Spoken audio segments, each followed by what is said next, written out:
Good day, everyone. I'm Mr. Ong from Sariputra Sixth Form College.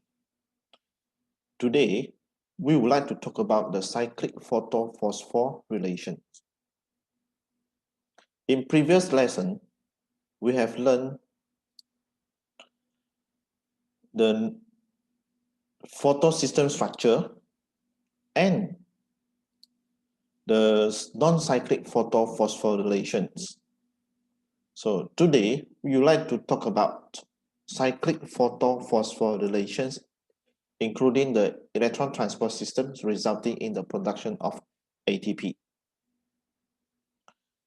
First of all, we go through the non-cyclic photophosphorylation, which is in the non-cyclic photophosphorylations, PS1 and PS2 are both involved.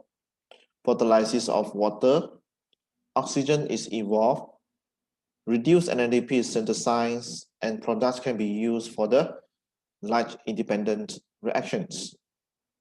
So these presentations of the table in the comparisons where it's not so correct. So later we'll see the correct one.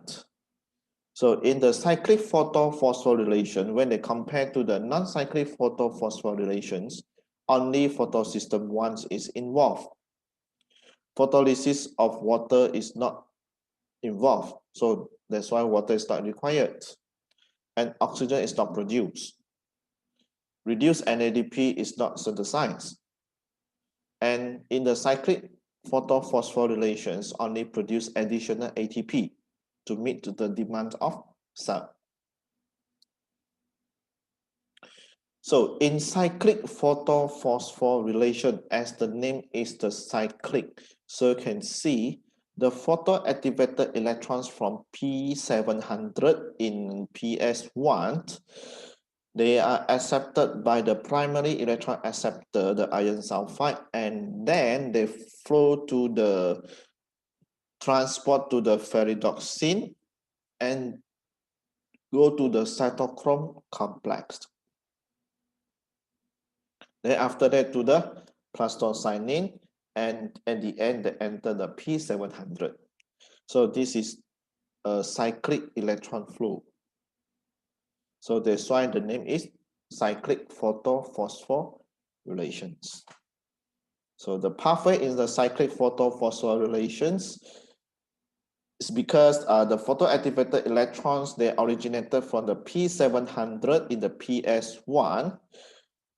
They pass to the primary electrons acceptor, and then after that, they returns to the P700 as well. So in the presence of light, the photoactivated electron, they pass to the primary electron acceptor, which is the iron sulfide here, and then to the ferredoxin, cytochrome complex, and the plastocyanin and P700. So when the electrons are passed to the cytochrome complex, chemiosmosis taken place, so ATP is produced or is generated. Okay. So the chemiosmosis, when we talk about the chemiosmosis, you must remember that is the cytochrome complex pumps the protons, okay, from the stroma into thylakoid lumen, so to create the proton gradient. Okay, then the protons are diffused through the ATP synthase to synthesize the ATP by chemiosmosis. So the cyclic photophosphorylations helps to maintain the optimal ratio of ATP to reduce NADP required for the light independent reactions later. So as well as to provide extra or additional ATP to power other ATP requiring processes in chloroplasts. In cyclic photophosphorylation, the reduced NADP is not produced. As you can see here, they are not producing the reduced NADP. So water is not split. That means no photolysis of water occur. Therefore, no oxygen is generated. So this is the comparisons. between the non-cyclic photophosphorylation and cyclic photophosphorylations. Both processes are light-dependent reactions. Then they require light energy. Then they also involve in the synthesis of ATP by chemiosmosis. However, in non-cyclic photophosphorylations, both photosystem 1 and 2 are involved. But in cyclic photophosphorylations, only photosystem 1 is involved. Then in non-cyclic photophosphorylation, photolysis of water is taken place, whereas in the cyclic photophosphorylation, the photolysis of water is not taken place.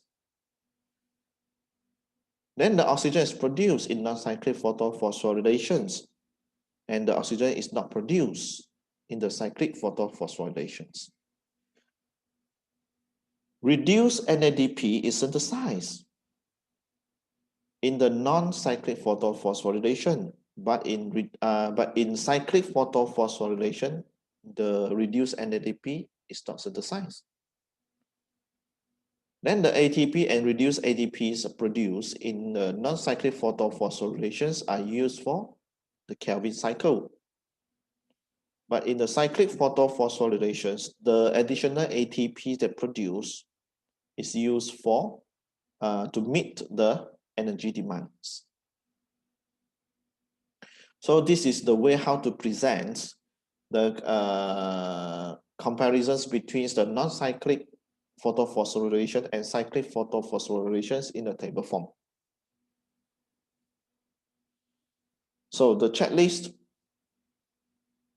from these lessons, at the end of this lesson, you will be able to explain the cyclic photophosphorylations, including the electron transport system resulting in the production of ATP.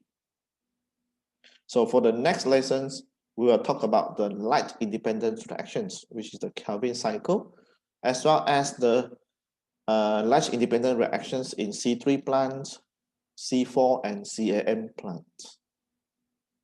So that's all for today. Thank you. Bye.